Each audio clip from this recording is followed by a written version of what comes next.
سال تھا 712 عیسوی۔ سردی کی ایک رات بحریہ عرب کا ایک عربی جہاز سمندر کی لہروں کو چیرتا ہوا سندھ کے ساحل کی طرف بڑھ رہا تھا۔ اس جہاز میں صرف تجارت کا سامان نہیں بلکہ تاجر، بچے، بزرگ، عورتیں سب سوار تھے، لیکن یہ سب اس چیز سے بے خبر تھے کہ سندھ کے ساحل کی حدود میں پہنچنے پر تقدیر نے ان کے لیے کوئی اور فیصلہ کیا ہوا ہے۔ اچانک اندھیرے میں کچھ چھوٹی کشتیاں اس جہاز کے قریب آئی، تیر چلنے لگے، تلواریں چمکی۔ جہاز پر موجود کچھ لوگوں نے ان کا مقابلہ بھی کیا، لیکن یہ مزاحمت کسی کام نہ آئی اور بالآخر جہاز پہ موجود تمام سامان لوٹ لیا گیا۔ تاجر بزرگوں کو قتل کر دیا گیا، عورتوں اور بچوں کو قیدی بنا دیا گیا، اور یہ عربی جہاز ایک المناک چیخ بن کر خاموش ہو گیا۔ جب یہ خبر خلیفہ وقت ولید بن عبد الملک تک پہنچی تو وہ غصے سے لرز اٹھا۔ انہوں نے اس وقت کے سندھ کے حکمران راجہ داہر کو پیغام بھیجا، ہماری عورتیں، ہمارے لوگ، ہمارے تاجر تمہارے علاقے میں لوٹے گئے ہیں، ہمیں انصاف چاہیے۔ لیکن راجہ داہر نے غرور سے جواب دیا، تمہارے جہاز، تمہارے لوگ میری ذمہ داری نہیں، سمندر سب کا ہے۔ یہ اسی طرح ہے جیسے ہمارے ملک میں کوئی فورنر آئے، اس کے ساتھ کچھ غلط ہو گیا اور ہماری گورنمنٹ صاف منع کر دی کہ یہ ہماری ذمہ داری نہیں ہے۔ راجہ داہر کا یہ جواب ملتے ہی خلیفہ وقت نے یہ فیصلہ کر لیا تھا، یہ معاملہ اب انصاف کا نہیں بلکہ امیہ خلافت کی غیرت کا بن چکا ہے۔ اب راجہ داہر کو سبق سکھانا ضروری ہوگا۔ خلیفہ وقت نے اس مشن کے لیے اپنے ایک بہترین جنرل کو چنا جس کا نام تھا محمد بن قاسم۔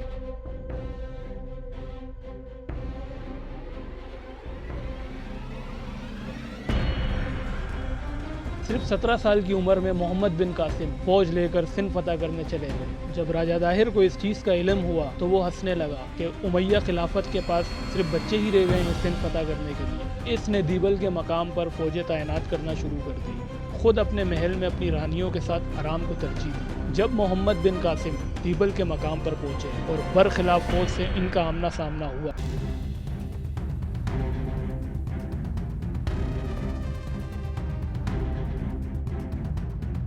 محمد بن قاسم کی جنگی حکمت عملی دیکھ کر سب حیران ہو گئے۔ راجہ داہر کی فوجیں پسپا ہوئی اور دیبل فتح ہوا۔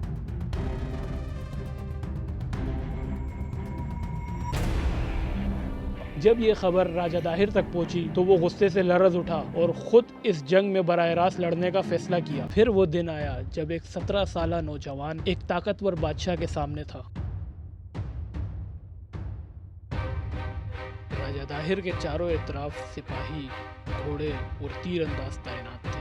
خود راجہ داہر اپنے عظیم ہاتھی پر سوار تھا۔ کافی دیر لڑائی جاری رہنے کے بعد محمد بن قاسم نے ایسا حملہ کیا جس سے راجہ داہر کے اطراف کی فوجیں بکھر گئیں۔ بس اسی موقع کا محمد بن قاسم کو انتظار تھا۔ انہوں نے راجہ داہر پر ایسا حملہ کیا کہ وہ اپنے ہاتھی سے نیچے گر گیا اور محمد بن قاسم نے صرف ایک ہی وار میں اس خطے کے عظیم بادشاہ کو ختم کر دیا۔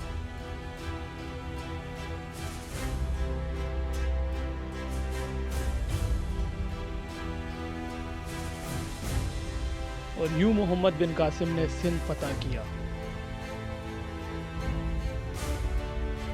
مگر مقامی لوگوں نے سوچا اب خون بہے گا، ظلم ہوگا، لیکن سب کی سوچ تب تبدیل ہوئی جب محمد بن قاسم نے سب سے مخاطب ہو کر کہا، غیر مسلموں کو عبادت کی اجازت ہوگی، کوئی کسی کو زبردستی اسلام قبول نہیں کروائے گا، اور سب سے بڑی بات عدل و انصاف ہوگا۔ سبسکرائب